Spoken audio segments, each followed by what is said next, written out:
I think that if you asked yourself, is in 20 years' time, is it going to be more interactivity and fewer cutscenes, or more cutscenes and less interactivity in terms of moment, what's happening in each minute?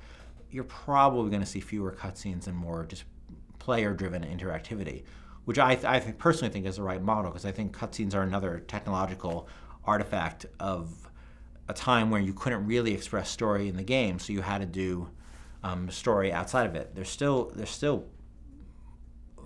It's still very challenging to present real detailed story in the game. It's super, super challenging.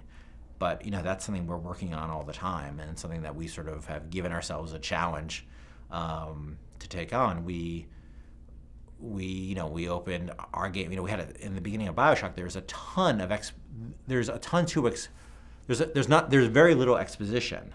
We kind of throw you right into it, but there's a ton. If you could have started that game by having a long narrative cutscene about this city Rapture and how it was formed and who Andrew Ryan was and who this character was and who that character was, but we kind of took that lack of exposition to our advantage. We just threw you in and made the player feel overwhelmed and nervous, and what's around the next corner, and what am I seeing here, and what WTF, what is this place?